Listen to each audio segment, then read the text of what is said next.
हा जिल्ह्याचा नसून अनेक जिल्ह्यांचा प्रश्न निर्माण झालेला आहे। निश्चितच आपल्याला अपेक्षेपेक्षा जास्त पाऊस पडलाय आणि जणू काही ढगफुटी झाली अशी परिस्थिती निर्माण झालेली आहे। आता मी म्हात्रेवाडी येथे आलेली आहे। खरं तर आज दिवसभर इथल्या पूरग्रस्त किंवा पावसामुळे झालेल्या हानीला भेट देण्याचा माझा पहिले दौरा होता, पण मुख्यमंत्री महोदय बीड जिल्ह्यात येत असल्यामुळे प्रोटोकॉल प्रमाणे मला तिथेही जायचंय। तर मी आज काही ठिकाणी पाहणी करणार आहे, मग मी अधिकाऱ्यांची बैठक देखील घेणार आहे।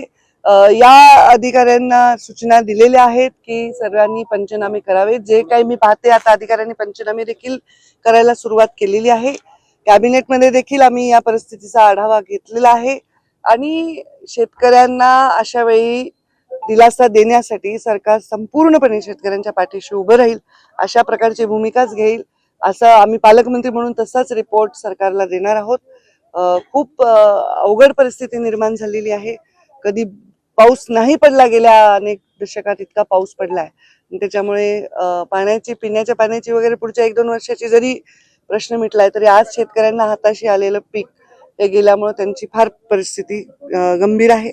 संपूर्णपणे पंचनामे करून ते अहवाल सरकारला पाठवून शेतकऱ्यांना काय मदत करता येईल याच्या संदर्भामध्ये सरकार सकारात्मक भूमिका घेईल। पढ़ते रहिए fight against criminal daily newspaper.